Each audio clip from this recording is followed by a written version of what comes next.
शाम का 8 बजने ही वाला था।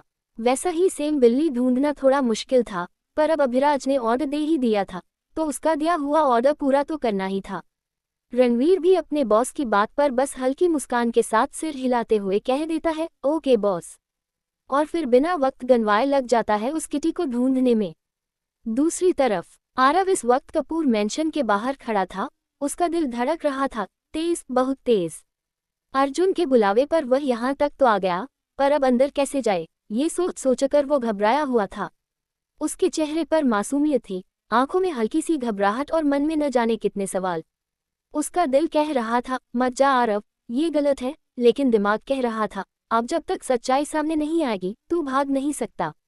तभी एक गार्ड उसके पास आकर कहता है, आप बाहर क्यों खड़े हैं सर? आइए, अंदर चलिए। गार्ड की आवाज़ सुन आरव थोड़ा चौंक जाता है। वो हैरानी से पूछता है, आप मुझे जानते हैं? गार्ड मुस्कुराकर बड़ी ही आत्मीयता से कहता है, यस सर, आप अर्जुन सर के गेस्ट हैं। आपको तो पूरा मेंशन जानता है। गार्ड की बात सुन आरव चिढ़ते हुए खुद में ही बुदबुदाता है, कितना बेशरम है ये आदमी, सबको बता कर रखा है। सच में साइको है पूरा। इतना कहते हुए वह हल्की मुस्कान के साथ गार्ड को देखता है, पर अंदर ही अंदर उसके कदम भारी हो चुके होते हैं और वो शेर की गुफा में किसी मासूम बकरी की तरह धीरे धीरे कदम रखते हुए अंदर जाने लगता है। उसी पल अर्जुन, जो हॉल के सोफे पर बैठा अपने लैपटॉप के सामने कुछ कर रहा था, अपने सीसीटीवी कैमरे की तरफ नजर घुमाता है और स्क्रीन पर जैसे ही उदास चेहरा लिए खड़े आरव को देखता है, उसके होठों पर एक क्रूएल स्माइल आ जाती है। वो धीमे से बुदबुदाता है, फाइनली तुम आ ही गए स्वीट हार्ट। कहा था ना, अर्जुन कपूर जिसे चाहता है उसे हासिल करके ही रहता है, चाहे प्यार से या फिर मजबूरी से।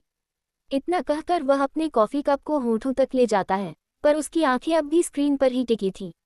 उधर आरव जैसे ही मेंशन के अंदर पहुंचता है, एक सर्वेंट उसके पास आती है और बड़ी नरमी से कहती है, अर्जुन सर हॉल में ही आपका इंतजार कर रहे हैं, आइए मैं आपको ले चलती हूँ।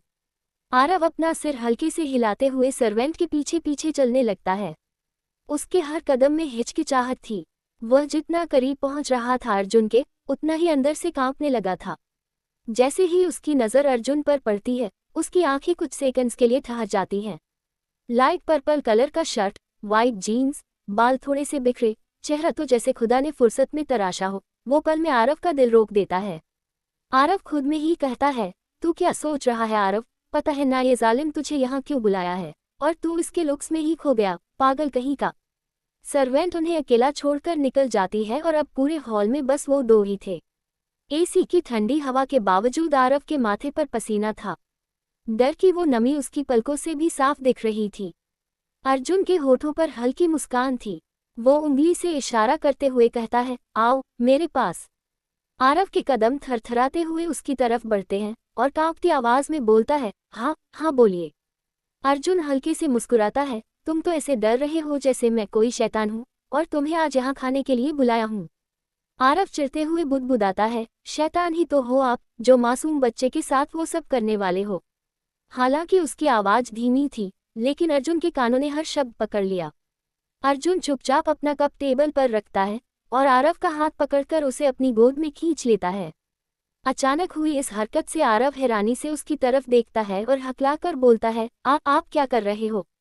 कोई देख लेगा। अर्जुन मुस्कुराकर अपने अंगूठे से आरव के होठों को रब करते हुए धीमे से कहता है, मैं कितना शैतान हूँ ये तुम्हें अभी पता नहीं है स्वीट हार्ट, वो तो तब पता चलेगा जब हम बेड पर होंगे। आरव उसका इरादा समझकर मुंह फेर लेता है। ये देख अर्जुन की आंखों में गुस्से की लहर दौड़ जाती है, कुछ ऐसा मत करना जिससे मुझे गुस्सा आए, और तुम जानते हो अगर मुझे गुस्सा आ गया तो। आरव गुस्से से जवाब देता है, फाइन, जो करना है कीजिए, बस यूं धमकी मत दीजिए, क्योंकि मैं। वो अपनी बात पूरी करता उससे पहले ही अर्जुन उसकी बात को काटते हुए कहता है, बहुत बोलते हो तुम स्वीटी, मेरा नाम आरव है। आरव चिढ़ते हुए बोलता है, आप मुझे नाम से बुलाए, ये स्वीटी क्या होता है? अर्जुन उसकी मासूम सी झल्लाहट पर हंसने लगता है और फिर उसे अपनी गोद में उठाकर चलने लगता है। आरव हैरानी से कहता है, आप कहाँ ले जा रहे हो? अर्जुन कहता है, डोंट वरी बेबी, रूम नहीं, डाइनिंग रूम में ले जा रहा हूँ डिनर करने।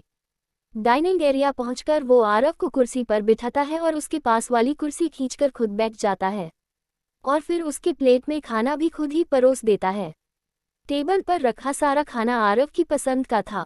ये देख आरव की आंखों में हैरानी थी। इस आदमी को मेरी पसंद कैसे पता, वो खुद से सोचने लगता है।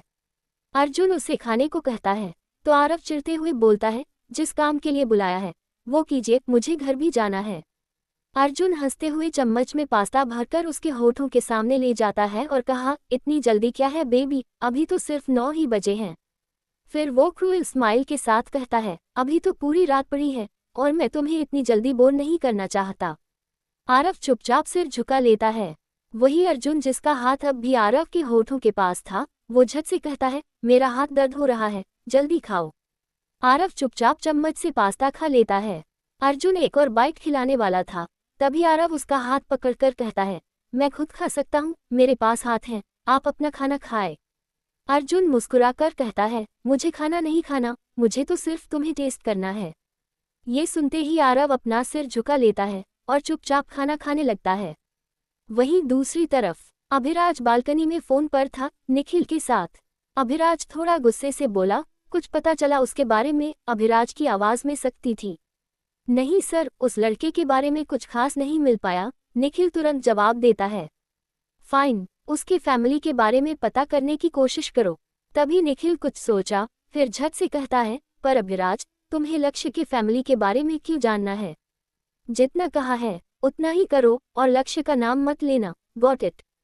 फोन काटकर वो कमरे में लौटता है और फिर लक्ष्य की तरफ देख मुस्कुराता है और प्यार से कहता है, मुझे नहीं पता किटी तुम ये सब क्यों कर रहे हो, लेकिन जो भी वजह हो मैं तुम्हें अपनी जिंदगी से जाने नहीं दूंगा।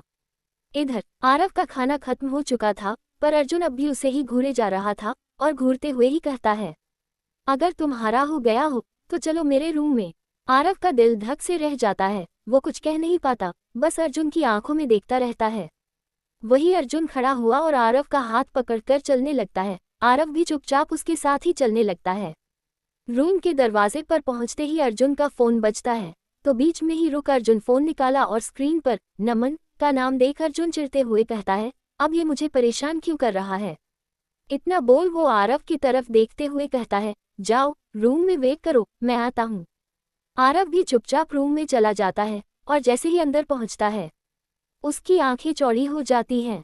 पूरा कमरा मोमबत्तियों से सजा था, बैग पर गुलाब की पंखुड़ियां, धीमी रोशनी, एक सुहाने सपने जैसा माहौल, पर आरव के लिए किसी डरावने सपने से कम नहीं था। वो खुद में ही कहता है, मम्मी मैं कहाँ फंस गया, पता नहीं आज मेरे साथ क्या करेगा ये हैवान। बालकनी के पास जाकर वो चुपचाप खड़ा हो जाता है, उसकी आंखें नम हैं और वो अपने किस्मत को कोसता हुआ बस खुद से कहता है, काश मैं यहाँ कभी नहीं आता। वही अर्जुन फोन उठा कड़क आवाज में कहता, हाँ बोलो नमन।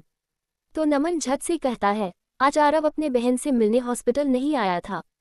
तुम्हारे पास उसका कोई और नंबर है जिसमें मैं कॉल कर सकूं, क्योंकि उसका नंबर बंद आ रहा है और मुझे टेंशन हो रहा है उसका। आरव का फिक्र नमन को करता देख अर्जुन के रगों में जैसे खून उबाल मारने लगता है। चेहरा क्रोधित हो उठता है और गुस्से में भरा हुआ वह झट से कड़क आवाज में कहता है, तुम्हें उसकी फिक्र करने की जरूरत नहीं है, तुम बस वैसा ही करो जैसे मैंने कहा है। उसकी बहन का ख्याल अच्छे से रखना, कोई कमी नहीं होनी चाहिए। इतना कहते ही वो नमन का आगे का एक शब्द भी सुने बिना कॉल काट देता है। अर्जुन का ये रुख देखकर नमन के चेहरे पर भी गुस्सा आ जाता है और वो खुद से ही कहता है, पता नहीं क्यों मुझे ऐसा लग रहा है कि ये मासूम आरव के साथ कुछ गलत करने वाला है। फिर एक लंबी सांस लेकर खुद को शांत करता है, पर फिर भी बेचैन मन से सोचते हुए कहता, वैसे भी दोस्त तो अभिराज का ही है, कुछ भी कर सकता है। वही अर्जुन भी भारी कदमों से अपने रूम में चला जाता है और दरवाजे को अच्छे से लॉक कर देता है। अंदर घुप्प सन्नाटा फैला था। तभी उसकी नज़र बालकनी में खड़े उस मासूम आरव पर पड़ती है, जो चुपचाप खड़ा था, उदास आंखें, धीमी सांसें और दिल में अनजानी सी घबराहट। अर्जुन की आंखों में एक शैतानी सी मुस्कान उभरती है। वह अपना फोन टेबल पर रखता है और धीमे कदमों से आरव के पीछे जाकर उसे अचानक अपनी बाहों में भर लेता है। उसकी टच से आरव की सांसें थम सी जाती हैं, दिल जोरों से धड़कने लगता है और वह घबराहट में अपनी आंखें कस के बंद कर मन ही मन बड़बड़ाता है, बचा ले माता रानी मुझे इस हैवान से। तभी अर्जुन उसकी गर्दन के पास झुकता है और उसके कान में धीमे से फुसफुसाता है, आज तो तुम्हें तुम्हारी माता रानी भी नहीं बचा सकती बेबी, इस हैवान से। उसके इस जवाब से आरव बिल्कुल चौंक जाता है और झट से आंखें खोल अर्जुन की तरफ देख कहता है, आपको कैसे पता चला? तो अर्जुन हल्की मुस्कान के साथ सवाल करता है, क्या कुछ नहीं, इतना कहकर वह जाने लगता है, पर अर्जुन झट से उसका हाथ पकड़ता है और अपनी ओर खींचते हुए मुस्कुराकर कहता है, कहाँ जा रहे हो? आरव कोई जवाब नहीं देता, लेकिन उसके चेहरे पर उभरती बेचैनी साफ झलक रही थी। वो खुद ही सवाल पूछ बैठता है, आज तक कितनी लड़कियों के साथ ही कर चुके हो? उसका सवाल सुन अर्जुन हल्के से हंसते हुए अपने होठों पर क्रूर स्माइल लाकर कहता है, अनकाउंटेबल। ये सुन आरव थोड़ा घबरा कर खुद को अर्जुन से दूर करता है और कहता है, तो फिर मेरे साथ क्यों करना चाहते हो? अर्जुन अब और पास आता है, उसके कान के करीब जाकर बेहद धीमी और सेडिक्टिव आवाज में कहता है, बिकॉज आई वॉन्ट यू। तुम बहुत इंटरेस्टिंग हो और तुम्हारे हर हिस्से को मैं अपना बनाना चाहता हूँ। ये सुनकर आरव कुछ पल के लिए हैरान हो जाता है। उसकी आंखें अर्जुन की आंखों में ही फंसी रह जाती हैं, जैसे शब्द उसकी जुबान से खो गए हों। अर्जुन उसकी इस मासूमियत को देखकर और भी ज्यादा उसकी ओर खींचता चला जाता है। फिर वह बालकनी का दरवाजा बंद करता है और आरव को अपने साथ बेड पर ले आता है। आरव एकदम शॉक में था, उसे कुछ समझ नहीं आ रहा था कि क्या हो रहा है और क्या होने वाला है। अर्जुन अपने शर्ट के बटन खोलने लगता है। उसके ऐसा करते देख आरव का दिल तेजी से धड़कने लगता है, उसकी सांसें भारी हो जाती हैं और वह अपने हाथ की मुट्ठी कस के भींच लेता है। अर्जुन शर्ट को निकालकर जमीन पर फेंक देता है और खुद भी बेड पर घुटनों के बल आरव के करीब आ जाता है। वो अपने हाथों से आरव के चेहरे को बेहद प्यार से छूता है और मुस्कुरा कर कहता है, डोंट वरी बेबी, ये तुम्हारा फर्स्ट टाइम है, इसलिए मैं आराम से करूँगा। ये सुनकर आरव का दिल और जोर से धड़कने लगता है। वो सोच में डूब जाता है कि ऐसा क्या करे जिससे अर्जुन खुद ही उससे दूर हो जाए। अर्जुन धीरे धीरे आरव के होठों के करीब आता है और बहुत प्यार से उन्हें अपने होठों से छूता है, चूमता है। आरव को अर्जुन का वो कोमल टच अच्छा लगने लगता है। उसकी आंखें खुद ब खुद बंद हो जाती हैं और वो अर्जुन को किस करने देता है। उसे कंफर्टेबल देख अर्जुन और पैसिनेट होकर उसके होठों को चूमने लगता है। जीभ से होठों को चूसता है, उसे जैसे खुद पर कंट्रोल नहीं रहा था। काफी देर तक किस करने के बाद वह आरव से थोड़ा दूर होता है और उसके चेहरे पर हाथ रख मुस्कुरा कर कहता है, कहा था ना, एक बार सेक्स करोगे तो अच्छा लगेगा। इतना कहकर वह आरव की गर्दन पर किस करने लगता है। आरव कुछ समझ नहीं पा रहा था। उसे अर्जुन का स्पर्श अच्छा लग रहा था, मगर दिल कहीं बेचैन था। उसे खुद पर शक होने लगा था। मुझे लड़कों में इंटरेस्ट तो कभी था ही नहीं, फिर ये सब क्यों अच्छा लग रहा है। अर्जुन अब उसके टी शर्ट की ओर हाथ बढ़ाता है। वो टी शर्ट खोलने लगता है, लेकिन आरव झट से उसे पकड़ लेता है और सहमे हुए आवाज में कहता है, आप मेरे कपड़े क्यों खोल रहे, किस तो कर रहे हैं ना आप। उसके इस मासूम से सवाल को सुन अर्जुन को हंसी आ जाती है। वो उसके गालों पर हाथ रखकर बेहद प्यार से कहता है, रिलैक्स बेबी, तुम्हारा फर्स्ट टाइम है ना, इसलिए पता नहीं है कि सेक्स कैसे करते हैं, पर कोई बात नहीं, मैं सिखा दूंगा ताकि तुम रोज कर सको मेरे साथ। आरव चुप रहता है, उसका चेहरा बस खाली सा नजर आता है। अर्जुन उसका टी शर्ट निकाल साइड में रख देता है और आरव को वापस बेड पर लिटा देता है। खुद भी उसके करीब आ जाता है और उसके पूरे जिस्म पर अपने प्यार भरे किस करने लगता है। अब आरव को बिल्कुल अच्छा नहीं लग रहा था। उसकी प्यारी आंखों से आंसू गिरने लगते हैं, मगर अर्जुन इसे अनजान था और अपने प्यार के निशान हर जगह छोड़ रहा था। वो आरव के सेंसिटिव पार्ट को अपनी जीभ से छूता है, उसे होठों में भरकर पैशनेटली किस करता है। लेकिन आरव अब अपने आंसू रोक नहीं पाता और धीरे धीरे अंदर ही अंदर रोने लगता है। तभी अर्जुन को उसके सिसकने की आवाज़ सुनाई देती है। वो झट से किस करना छोड़ता है और आरव की आंखों की तरफ देखता है। आरव की आंखों में आंसू थे जो लगातार बह रहे थे। उसकी आंखें लाल पड़ चुकी थीं। उसे ऐसे रोता देख अर्जुन का दिल भी टूट सा जाता है। वो उसके चेहरे को छूते हुए धीमी आवाज में पूछता है, मैं तुम्हारे साथ जबरदस्ती कर रहा हूँ क्या? सवाल सुन आरव ना में सिर हिलाता है। तो फिर तुम रो क्यों रहे हो बेबी? अर्जुन की आवाज में अब वो सॉफ्टनेस थी जो पहले कभी नहीं थी। आरव सहमी सी आवाज में कहता है, क्योंकि मुझे अच्छा नहीं लग रहा है। उसकी आंखों से आंसू और तेजी से बहने लगते हैं। ये सुनकर अर्जुन एकदम से उसके ऊपर से हट जाता है। बेड पर बैठकर उसे भी उठाता है और अपनी बाहों में भर लेता है। उसके बालों को प्यार से सहलाते हुए कहता है, इट्स ओके बेबी, अगर तुम आज कंफर्टेबल नहीं हो तो मैं आगे नहीं करूँगा, पर प्लीज़ ऐसे बच्चों की तरह रोना बंद करो। ये सुनते ही आरव का रोना बंद तो हो गया था, पर दिल अब भी बेचैन था, आगे अर्जुन क्या करेगा। और जैसे ही आरव का रोना बंद हुआ अर्जुन उसे खुद से थोड़ी दूरी पर लेटा देता है और खुद भी उसके बगल में लेट जाता है। उसका हाथ पकड़कर अपनी तरफ खींचता है और अपने सीने पर सुला लेता है। अपने आंखें बंद करते हुए वो धीरे से कहता है, ज्यादा मत सोचो, सो जाओ, कल आराम से बात करते हैं इस बारे में। वही आरव अपने मन में ही कहता है, इतना भी जालिम नहीं है ये हैवान, और फिर अपनी आंखें बंद कर देता है, अर्जुन की बाहों में ही। रात बीत चुका था और सुबह के 5 बज रहे थे। वही रात भर अपने जैरी की यादों में चुपचाप रोते हुए सोने के बाद आज लक्ष्य की नींद बाकी दिनों से अलग, बहुत जल्दी खुल गई थी। उसकी आंखों में अब भी हल्की सी नमी थी और चेहरे पर थकी थकी उदासी का साया था। जैसे ही वह उठने को हुआ, उसकी नज़र बेड पर पास ही बैठे अभिराज पर गई, जो अपने गोद में लैपटॉप रखे हुए, सिर पीछे टिकाए, उसी तरह बैठे बैठे सो गया था। लक्ष्य की निगाहें ठहर गई उस शांत, मासूम से चेहरे पर। कुछ देर तक वह यूं ही उसे देखता रहा, फिर बिना कोई शोर किए, बहुत प्यार और स्नेह से वह खुद उठकर बैठा और धीरे से उसकी गोद से लैपटॉप हटाकर टेबल पर रख देता है। फिर बहुत ही कोमलता से अभिराज के माथे पर आए बिखरे बालों को अपनी उंगलियों से साइड करने लगता है। उसके हर छून में एक गहराई थी, एक कनेक्शन था, जो बिना कहे सब कुछ कह रहा था। लक्ष्य के छूते ही अभिराज की नींद तो खुल ही चुकी थी, पर फिर भी वो अपनी आंखें बंद रखकर सोने का नाटक करता रहा, जैसे उसके हर स्पर्श को दिल से महसूस करना चाहता हो, जैसे वो पल थम जाए बस। लक्ष्य का चेहरा अब थोड़ा शांत था, पर तभी अचानक से उसे किसी बिल्ली के म्याऊं म्याऊं करने की आवाज़ सुनाई दी।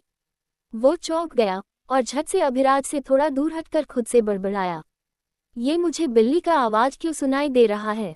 थोड़ा सोचकर फिर खुद ही बड़बड़ाया, लगता है मेरा कान खराब हो गया है। लेकिन जब कुछ ही सेकंड बाद वही आवाज़ दोबारा सुनाई दी, तो लक्ष्य पूरी तरह अलर्ट हो गया। इस बार वह ध्यान लगाकर सुनने लगा कि आवाज़ आखिर आ कहाँ से रही है। आवाज़ अब पहले से तेज होती जा रही थी और उसमें एक जानी पहचानी सी मासूमियत थी। लक्ष्य के अंदर की बेचैनी बढ़ गई और वो झट से बेड से नीचे उतर आया, पूरे रूम में इधर उधर देखते हुए ढूंढने लगा। वहीं दूसरी तरफ अभिराज अब अपनी आंखें खोलकर चुपचाप मुस्कुराते हुए लक्ष्य को ही देख रहा था। उसकी भागदौड़, उसकी बेचैनी, उसकी मासूमियत, सब कुछ अभिराज के लिए बहुत प्यारा था। तभी लक्ष्य की नज़र अचानक उस सोफे के पीछे पड़ी एक छोटी सी बिल्ली पर पड़ी, जो वहां आराम से बैठी हुई थी और दिखने में बिल्कुल उसकी जैरी जैसी ही थी। उसे देखते ही लक्ष्य की आंखें नम हो गईं और वो खुशी से चिल्ला उठा, मेरी जैरी वापस आ गई। उसने तुरंत उस नन्ही सी जान को अपने गोद में उठा लिया और प्यार से उसे सीने से लगा लिया। वही नई बिल्ली भी जैसे उसे पहचानती हो, उसने भी लक्ष्य को देखकर अपनी आंखें मीचते हुए सुकून से म्याऊं म्याऊं करना शुरू कर दिया। उस पल की मासूमियत और एहसास को कोई शब्द शायद पूरा बयान नहीं कर सकते थे। एक अधूरा सपना जैसे दोबारा पूरा हो गया हो। वहीं अभिराज भी अब बेड से नीचे उतर आया और पीछे से आकर लक्ष्य को अपनी बाहों में कसकर भर लिया। उसकी बाहों का वो गर्माहट, वो सुकून, लक्ष्य के लिए अब एक आदत बनती जा रही थी। लक्ष्य मुस्कुराते हुए उसकी बाहों में झुक गया और फिर धीरे से पूछा, आप लाए हो जैरी को वापस? तो अभिराज उसके आगे आकर उसके चेहरे को अपने दोनों हाथों से थामकर नरमी से बोला, मैं नहीं, एंजल ने भेजा है तुम्हारी जैरी को तुम्हारे पास वापस। अभिराज की बातों पर हल्का सा हंसते हुए लक्ष्य ने थोड़ा झूठ पकड़ने वाले अंदाज में कहा, सर मैं 5 साल का बच्चा नहीं हूं जो आप कुछ भी कहो और मैं मान लूं। तो अभिराज ने आंखें घुमाते हुए शरारत से कहा, मेरे लिए तो तुम बच्चे की तरह ही हो, छोटे से, क्यूट से, मासूम से। ये सुनते ही लक्ष्य थोड़ा सा नाराज होता हुआ, पर उसी मासूमियत में बोला, मैं बच्चा नहीं हूँ, 1 महीने में 18 ईयर्स का हो जाऊंगा। अभिराज थोड़ा झुककर उसके कानों के बेहद करीब आया और धीमे से फुसफुसाया, और उस दिन का मैं बेसब्री से इंतजार कर रहा हूँ। लक्ष्य ने मासूमियत से आंखें फैलाकर पूछा, क्यों? ताकि आप मेरा बर्थडे सेलिब्रेट कर पाओ। तो अभिराज ने अपने होठों पर एक क्रूज स्माइल लाकर धीमे से कहा, ताकि तुम ऑफिशियली हर तरह से मेरे हो जाओ। उसके ये कहते ही लक्ष्य के दिमाग में कुछ देर के लिए सन्नाटा छा गया। वो कुछ समझ नहीं पाया कि इसका मतलब क्या है, पर ज्यादा सवाल न करते हुए वो उस बिल्ली को लेकर फिर से बेड पर बैठ गया और मुस्कुराते हुए अभिराज से बोला, मैं इसका नाम क्या रखूं? अभिराज भी अब उसके पास बैठ गया और थोड़ा सोचते हुए बोला, नाम तो है जेरी, वही कहोगे ना? पर लक्ष्य का चेहरा अचानक थोड़ा उदास हो गया और उसने कहा, नहीं, ये मेरी जेरी नहीं है, ये बस उसकी तरह दिखती है। जेरी की जो जगह है मेरे दिल में, वो कोई नहीं ले सकता। इसलिए मैं इस नई बिल्ली को अपने दिल में नई जगह देना चाहता हूँ, नए नाम के साथ। लक्ष्य की मासूम लेकिन गहराई भरी बात सुनकर अभिराज के चेहरे पर एक भावुक मुस्कान छा गई। वो लक्ष्य के बालों पर हाथ फेरते हुए बोला, तुम बहुत प्यारे हो किटी, तुमसे तो कोई भी। इतना कहकर वो अचानक रुक गया। तो लक्ष्य तुरंत उसकी आंखों में झांकते हुए बोला, कोई भी क्या? आप क्या कहने वाले थे और रुक क्यों गए? पर अभिराज ने उस सवाल का कोई जवाब न देते हुए थोड़ा सा सोचते हुए मुस्कुराया और फिर कहा, इस बिल्ली को एंजल ने भेजा है तुम्हारे पास, तो क्यों न इसका नाम एंजल ही रख दें। लक्ष्य का चेहरा खिल गया। एंजल, ये तो बहुत प्यारा नाम है सर। इतना कहते हुए उसने बिल्ली के सर पर एक प्यार भरा किस कर कहा, आज से तुम्हारा नाम एंजल है। बिल्ली को इतना प्यार से चूमते देख अभिराज ने थोड़ा सड़ा सा मुंह बना लिया और फिर लक्ष्य को देखकर बोला, सिर्फ किस एंजल को ही मिलेगा, या फिर उसके ऑनर को भी जिसने तुम्हारी एंजल को लाया? लक्ष्य मुस्कुराकर अभिराज की तरफ देखने लगा और उसकी आंखों में शरारत के साथ कोई प्यारा सा इमोशन चमक रहा था, जैसे अब उसका दिल फिर से थोड़ा जीने लगा हो। वही लक्ष्य भी मुस्कुराते हुए अभिराज की तरफ देख कहता, सही कहा आपने, किस तो लाने वाले को भी मिलना चाहिए ना। तो अभिराज भी मुस्कुराते हुए अपना फेस लक्ष्य के करीब कर बस हाँ कह देता है, जैसे उसकी इस मासूम सी बात में भी उसे एक खास सी मिठास महसूस हुई हो। अभिराज को करीब आता देख लक्ष्य थोड़ा शर्मा जाता है और झट से अभिराज के कंधे को पकड़ कहता, आप क्यों करीब आ रहे हो? तो चिढ़ते हुए अभिराज गुस्से में हल्का सा मुस्कुरा कर कहता, तुमने ही तो कहा लाने वाले ऑनर को किस मिलना चाहिए। तभी लक्ष्य झट से कहता, हाँ तो मैं आपको क्यों किस करूंगा, किस रणवीर भैया को करना चाहिए ना। ये सुन अभिराज कड़क आवाज में कहता, तुम रणवीर को किस करोगे? उसकी आवाज में एक हल्की सी जलन और हक जताने की भावना साफ झलक रही थी। अपने सर को हाँ में हिलाते हुए लक्ष्य पूरी मासूमियत से कहता, हाँ। अब एंजल को ढूंढ कर तो उन्होंने ही लाया होगा ना, आपने तो बस ऑर्डर दे दिया होगा।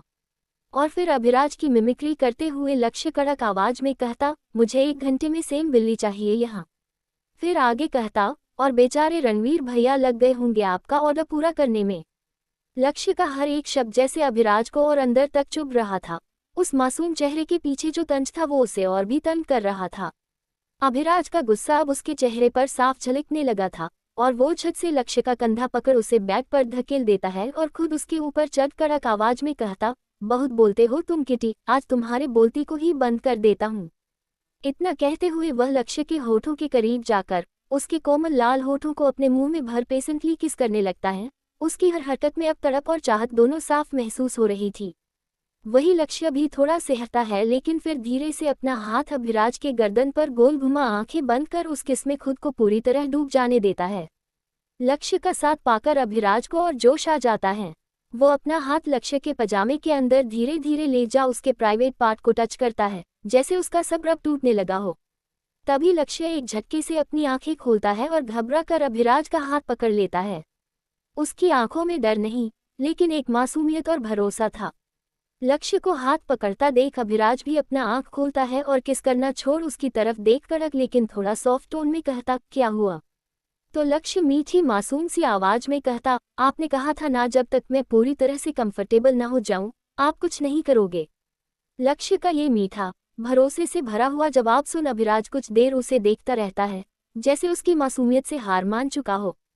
फिर वो उससे दूर हो जाता है और चिढ़ते हुए कहता, वैसे तो सारा बात भूल जाते हो, बस मेरा कहा सारा बात अच्छे से याद रखते हो। कोई जवाब न देते हुए लक्ष्य बस अभिराज की आंखों में ही देखता रहता है, जैसे उसमें कुछ ऐसा देख रहा हो जिसे वो शब्दों में नहीं कह पा रहा। अभिराज बेड से नीचे उतर जाता है और कहता, फाइन, कुछ नहीं करूंगा जब तक तुम कंफर्टेबल ना हो जाओ। इतना कहते हुए वो बाथरूम की तरफ चला जाता है नहाने के लिए। उसके जाते ही लक्ष्य एंजल को वापस अपनी गोद में उठा लेता है और मुस्कुराते हुए कहता, मिस्टर हैंडसम बहुत अच्छे हैं ना। तो एंजल भी मुस्कुराते हुए म्याऊं म्याऊं करने लगती है, जैसे वो भी लक्ष्य के मन की बातें समझ रही हो। दूसरी तरफ आरव का भी नींद खुल चुका था। धूप की हल्की किरणें उसके चेहरे पर पड़ रही थीं और वो खुद को अर्जुन के बाहों में ही पाया। उसके दिल की धड़कन तेज थी और वो धीरे धीरे अर्जुन का हाथ खुद पर से हटाने का कोशिश करने लगता है, बहुत संभल कर, ताकि उसे उठे बिना ही निकल सके। फाइनली जब उसका हाथ हटा देता है तो खुशी से आरव के चेहरे पर एक हल्की सी मुस्कान आ जाती है और वो अर्जुन से दूर हो जाने को ही था, तभी अर्जुन अचानक से वापस उसका हाथ पकड़ उसे अपने बाहों में खींच लेता है। उसे कस के जकड़ते हुए अपनी आंखें बंद किए हुए ही कड़क आवाज में कहता, सोचना भी मत जाने का, वरना जो कल नहीं किया वो आज करूंगा। अर्जुन का ये धमकी भरा लहजा सुन आरव का चेहरा एकदम सड़ गया।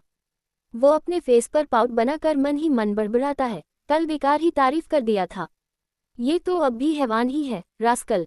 तभी जैसे उसके मन की बात अर्जुन ने सुन ली हो, उसके कानों में अर्जुन का कड़क आवाज फिर से गूंजता है, मन में ही गाली देना बंद करो बेबी, वरना तुम्हें अपने साथ कैद करके रख लूंगा। ये सुन आरव गुस्से में आंखें बंद कर लेता है और अपने होंठ दबा मुस्कुराता है, क्योंकि उसे कहीं ना कहीं अब अर्जुन की ये पागलपन सी मोहब्बत अच्छी लगने लगी थी। सुबह के 8 बज चुके थे। वही पाखी उदास अपने रूम में बैठी थी, करण के बारे में सोचते हुए। उसकी आंखों में हल्का सा नमपन था, पर वो उसे छुपा रही थी। तभी उसके डैड कमरे में आते हैं और उसके बालों को प्यार से सहलाते हुए कहते, क्या बात है, आज मेरी प्रिंसेस को ऑफिस नहीं जाना। पाखी थोड़ा चौंकती है, पर अपने चेहरे पर हल्की सी मुस्कान लाकर कहती है, डैड, आप और मम्मा एक दूसरे से बहुत प्यार करते थे ना। पाखी के इस सवाल पर उसके डैड थोड़ी देर खामोश रहते हैं, फिर खुद पाखी के बगल में बैठते हुए कहते हैं, क्यों पूछ रही हो बेटा। तो पाखी झट से कहती है, बस आज मम्मा की बहुत याद आ रही है। उसके डैड उसके चेहरे की मायूसी समझ चुके थे। वो प्यार से उसका चेहरा पकड़ कहते हैं, अगर कोई बात है तो तुम मुझसे शेयर कर सकती हो पाखी। पाखी बस सोच में डूबी रहती है, क्योंकि वो नहीं जानती थी कि कैसे बताए कि उसका बॉयफ्रेंड निकला एक चीटर। तभी डैड हल्की मुस्कान के साथ कहते, अगर किसी लड़के की बात है तो भी कह सकती हो। मैं पुराने जमाने वाला डैड नहीं हूं जो बॉयफ्रेंड बनाने से मना करूंगा। ये सुन पाखी हैरान हो जाती है, जैसे डैड ने उसके मन की बात पढ़ ली हो। वो मुस्कुरा कर कहती है, मेरा अब कोई बॉयफ्रेंड नहीं है, और अब मुझे बनाना भी नहीं है। उसकी बात सुन डैड हंसते हुए कहते हैं, उफ, मुझे नहीं पता था कि मेरी बेटी इतनी बोरिंग है। इतना कहकर दोनों हंसने लगते हैं और कमरे में एक हल्का प्यारा सा माहौल बन जाता है। तभी दरवाजे की बेल बजती है। डैड पाखी की तरफ देख कहते हैं, तुम रेडी हो जाओ, मैं देखता हूँ। पाखी भी सिर हिलाकर हाँ कह देती है। डैड दरवाजा खोलते हैं, लेकिन सामने कोई नहीं था, बस एक खूबसूरत लाल गुलाबों का बुके रखा था। वो बुके को उठाकर हॉल में लाते हैं, और जब उसमें से एक कार्ड निकलता है जिस पर लिखा होता है, सॉरी पाखी। वो पाखी को बुलाते हैं। पाखी छत से नीचे आती है और डैड से सवाल करती है, क्या हुआ। डैड वो बुके पाखी की ओर बढ़ाते हुए कहते हैं, शायद ये तुम्हारे लिए है। बुके देखते ही पाखी को समझ आ गया कि ये किसने भेजा होगा। गुस्से में वो उस बुके को उठाकर बाहर डस्टबिन में फेंक देती है। डैड उसके पीछे आते हैं और पूछते हैं, क्यों किया ऐसा, किसने भेजा था। पाखी बस हल्की सी मुस्कुराकर कहती है, पता नहीं डैड, इसलिए तो फेंक दिया। इतना कहकर वो डैड को बाय कह ऑफिस के लिए निकल जाती है, लेकिन उसकी आंखों में अब भी एक अजीब सा खालीपन था। वहीं दूसरी तरफ अभिराज भी लक्ष्य को लेकर मेंशन के बाहर आ जाता है और ड्राइवर से कार की चाबी मांगता है। ड्राइवर अपना सर झुकाकर चाबी देता है। अभिराज आगे का दरवाजा खोलता है। ये देख लक्ष्य बिना समय गंवाए कार में बैठ जाता है। फिर अभिराज दूसरी तरफ बैठकर कार स्टार्ट कर देता है। वो ड्राइविंग पर फोकस कर रहा था और लक्ष्य उसकी तरफ देख रहा था। उसे घूरता देख अभिराज कड़क आवाज में कहता, मुझे घूरना बंद करो किटी, वरना एक्सीडेंट हो जाएगा। लक्ष्य झट से अपनी नजरें खिड़की की तरफ मोड़ लेता है, पर अब उसका देखना बंद हुआ तो अभिराज को वो भी पसंद नहीं आया और उसने गुस्से में कार को एकदम ब्रेक मारकर रोक दिया। लक्ष्य थोड़ा डरकर खिड़की की ओर देखते हुए कहता, अब क्या हुआ, आपने कार क्यों रोक दी, आपको ऑफिस नहीं जाना क्या।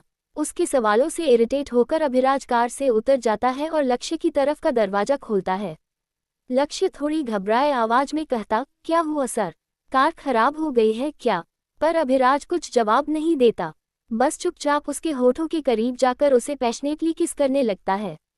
अचानक इतना इंटेंस किस पाकर लक्ष्य की आंखें बड़ी हो जाती हैं, लेकिन वो बस अभिराज को ही देखता रह जाता है। किस के बाद अभिराज थोड़ा दूर हो कड़क आवाज में कहता, अपनी हरकतों से मुझे अपनी तरफ अट्रैक्ट करने की कोशिश मत करो किटी, वरना तुम्हारे लिए बहुत भारी पड़ सकता है। तुम जितना मुझे अच्छा समझ रहे हो, मैं उतना भी अच्छा नहीं हूँ। इतना कहकर वो वापस अपनी सीट पर जाकर बैठता है, कार स्टार्ट करता है और चल देता है। वही लक्ष्य खिड़की के बाहर देखते हुए मन में धीरे से मुस्कुराकर कहता है, जानता हूँ सर, आपका सच मेरे अलावा कोई अच्छे से जान ही नहीं सकता है।